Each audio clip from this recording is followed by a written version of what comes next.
হাই friends, good morning. আজি আকৌ এটা নতুন ব্লগ লৈ আহিছোঁ। ব্লগ মানে আজি এটা ৰেচিপি বনাম আৰু ৰেচিপিটো হৈছে খিচিৰি।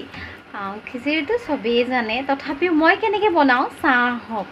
আৰু আজি যিহেতু বৰষুণ দিছে, বৰষুণ বতৰত খিচিৰি খাই মই বিৰাট ভাল পাওঁ। আৰু খিচিৰিৰ লগত খালি খিচিৰি হ'লেতো ভাল নালাগিব, তাৰ কাৰণে লগত দিছোঁ ভাজি, তাৰপিছত এটা চব্জি, চব মিলাই চাহ হওক মই কেনেকৈ বনাওঁ। আৰু যদি মোৰ ভিডিঅ'বোৰ ভাল লাগে প্লিজ ছাবস্ক্ৰাইব কৰিব মোৰ চেনেলটো আৰু লাইক কৰিব, আৰু কিবা ভুল হ'লে শুধৰাই দিব। Bye bye.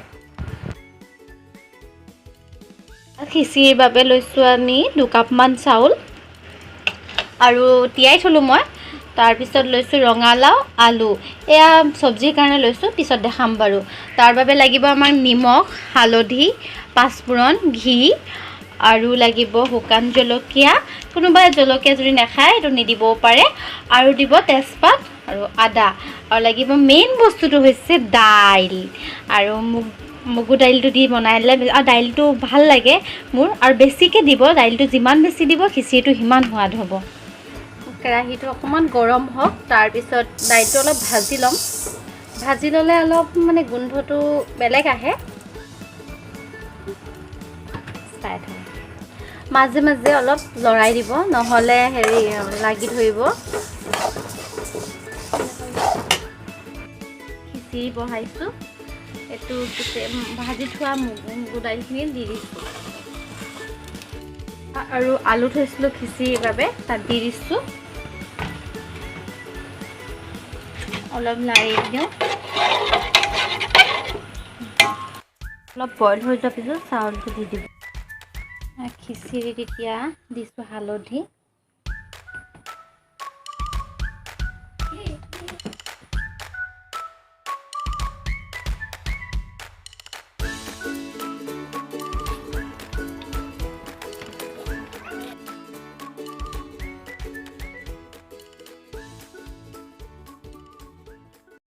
চব্জিটোৰ বাবে লৈছোঁ আলু লৈছোঁ, ইয়াৰ পৰাই দিম একেলগে, আৰু ভাতকেৰেলা, ৰঙালাও, আৰু হৈছে চয়াবিন, এয়া হৈছে দহি কচুটো, আৰু বিলাহী, শাক অলপমান, বেঙেনা, আৰু এইটো পুৰৈ শাক বুলি কয়, চিনি পাব নে নাপায় জানো, ৰঙা ৰঙা থাকে এইটো।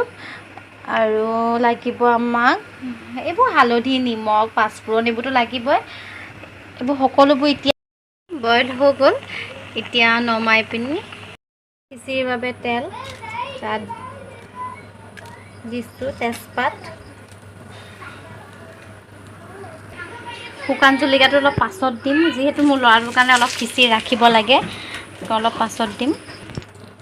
দিছোঁ পাঁচফোৰণ, কমাই ৰাখিব নহ'লে পুৰি যাব, আৰু দিছোঁ আদা।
বাবে লৈছোঁ ভাত কেৰেলা আৰু ৰঙালাও, তাৰপিছত বেচন, নিমখ আৰু হালধি।